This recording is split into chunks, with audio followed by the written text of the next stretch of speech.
Assalamualaikum warahmatullahi wabarakatuh.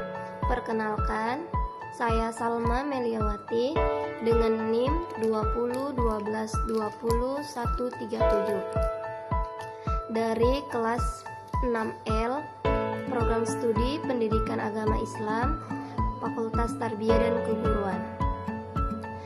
Video ini saya buat untuk memenuhi tugas akhir semester pada mata kuliah Usul Fikih yang diampu oleh Bapak Dr. Muhammad Yusuf. Nah, di video ini saya akan menjelaskan tentang ijtihad dalam Islam. Di sini ada pengertiannya, dalilnya, pembagiannya, syarat, serta hukumnya. Nah, ijtihad merupakan proses penting dalam pengambilan hukum Islam. Kenapa ijtihad ini diperlukan? Karena untuk menjawab permasalahan yang tidak dijelaskan secara eksplisit di dalam Al-Quran dan hadis. Lalu, ijtihad ini mendorong perkembangan pemikiran Islam yang kontekstual dan relevan.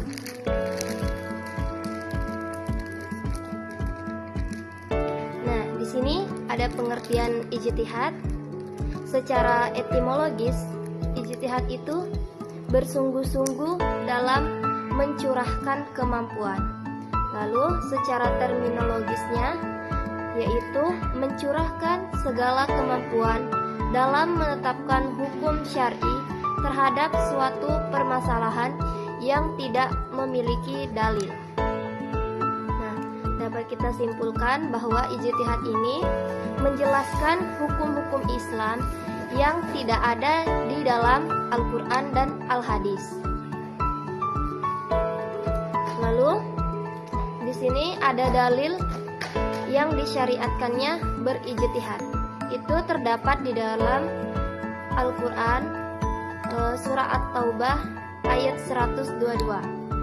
Lalu ada juga di dalam hadisnya, hadis Nabi Muhammad SAW, hadis Mu'adz bin Jalal, hadis Mu'adz bin Jabal ketika diutus ke Yaman.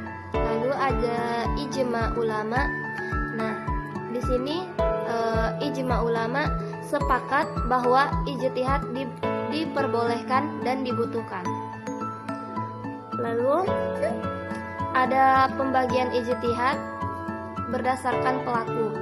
Yang pertama ada ijtihad fardi, yaitu perorangan, dan yang kedua ada ijtihad jama'i, yaitu ini ijtihad yang berkelompok atau ada majelisnya.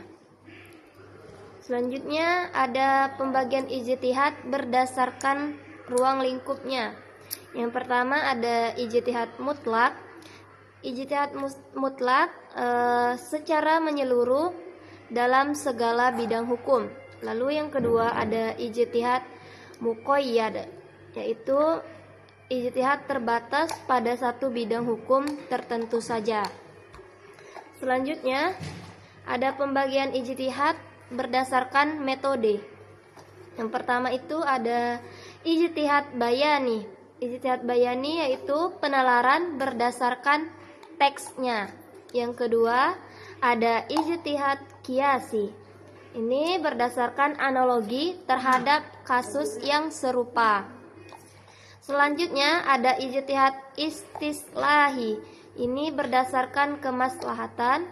Dan yang terakhir itu ada ijtihad istihsani, yaitu memiliki ijtihad istihsani ini memilih yang sesuai, yang lebih sesuai walaupun menyimpang dari qiyas. Lalu ada syarat-syarat mujtahid. Nah, mujtahid ini adalah orang-orang yang berijtihad. Nah, di sini syarat-syarat menjadi mujtahid itu ada 5. Yang pertama, menguasai bahasa Arab. Yang kedua, memahami Al-Quran dan Al-Hadis. Yang ketiga, mengetahui ilmu usul fikih. Yang keempat, memahami maqasid syar'i. Ini memahami maqasid syariah. Dan yang terakhir, yang kelima, yaitu memiliki akal yang sehat dan keadilan. Selanjutnya ada hukum ijtihad. Hukum ijtihad ini wajib kifayah bagi umat Islam jika ada permasalahan baru. Jadi hukum ijtihad ini wajib kifayah untuk adanya hukum-hukum permasalahan yang baru. Jika mujtahid benar, maka mendapat 2 pahala. Dan jika mujtahid salah, maka mendapat 1 pahala. Lalu ada metodologinya, metodologi ijtihad. Yang pertama, penelitian teks Al-Quran dan Al-Hadis. Yang kedua, penggunaan kias dan kaidah fikih. Yang ketiga, konsultasi pendapat ulama terdahulu. Dan yang terakhir yaitu pertimbangan kemaslahatan dan maqasid syariahnya. Nah, dapat kita simpulkan, jadi ijtihad ini adalah kunci dinamisnya hukum Islam, membutuhkan keilmuan dan tanggung jawab yang tinggi, memberikan solusi terhadap permasalahan modern, permasalahan yang baru yang tidak ada pada zaman dahulu, dan didukung oleh Al-Quran, hadis, dan ijma. Nah, mungkin itulah yang dapat saya sampaikan. Lebih dan kurangnya saya mohon maaf. Saya akhiri. Wassalamualaikum warahmatullahi wabarakatuh.